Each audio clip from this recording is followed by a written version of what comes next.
Many people have strongly held opinions on zoos, and oftentimes conservation matters seem controversial. But zoos provide many important functions for the community that are often overlooked. While entertainment is important, it is equally important that zoos help conservation efforts in the wild. Join me as we take an insider's look at the true benefits of zoos.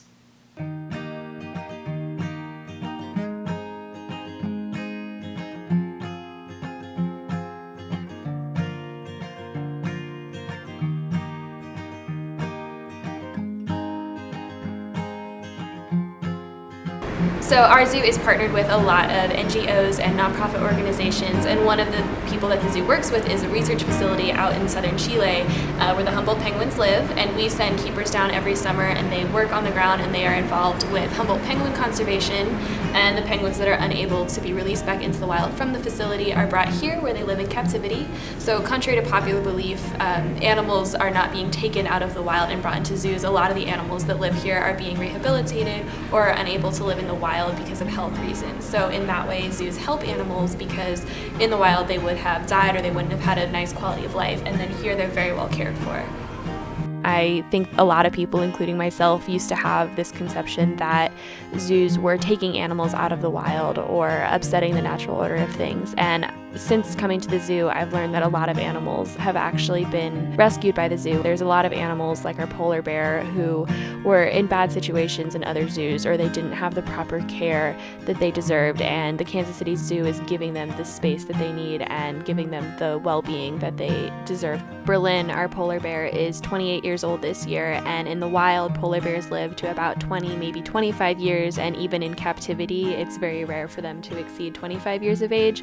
And here, living in the zoo, Berlin not only has access to an enclosure that will keep her safe, but also a team of zookeepers and veterinarians that pay attention to what she's eating and what she's doing on a daily basis and make sure that she is as comfortable as possible. One of the big projects that we're working on now is eliminating all use of palm oil. The Kansas City Zoo is actually one of the first zoos in the U.S. to be completely palm oil free. Palm oil production is the #1 cause of deforestation in Borneo, where the majority of the world's orangutans live, and because the rate that palm trees are being cut down is much faster than the rate that they're being planted, the orangutans' habitat is being destroyed and forcing them into cities where they're usually killed. Living in the zoo, our orangutans are safe from that, and they're also part of a breeding program that will bring new orangutans into the world where they can either live in other zoos or potentially be brought back into the wild. We also educate our visitors about palm oil and the negative consequences of palm oil production when they come to the zoo. So there is an element of entertainment definitely when you get to watch the orangutans, but we also have information about what you can do and what you can look for in the products that you consume and bring into your own household.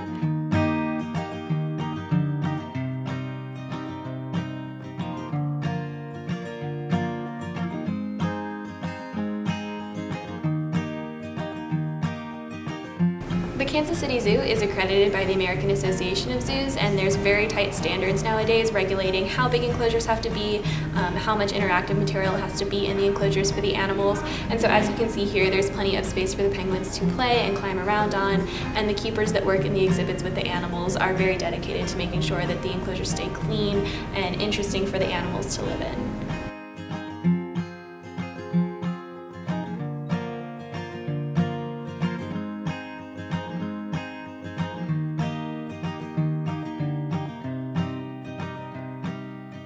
I think that a common misconception about zoos is that the animals live in cages that are too small for them, or they have very uncomfortable living situations. And as you can see behind me here, the penguins have an excellent enclosure. This was designed a couple years ago, and they made sure that the penguins would have access to both the outdoors and the indoors, and they can go back and forth as they want. The water in here is temperature regulated, and the enclosure is designed in a way that they're not going to be in a stress situation. So they're not going to see any wires or mesh. There's just glass here. And they have plenty of space, as you can see, to roam around. The macaws that we have been rehabilitated. All of the parrots that we have at the zoo were found as rescue pets. They were pets that were in homes where they were being either neglected or abused, and they were rescued by the zoo and rehabilitated. And now a lot of our birds are actually part of our bird show that we put on, where we bring some of the birds out and educate the guests about them and where they live in the wild. And I think that that's a really important aspect of the zoo too, is that the animals that live with us haven't been unnecessarily plucked from the wild or taken out of the pet trade, that a lot of the animals that live here need to live here, and being in the zoo is the best place for them.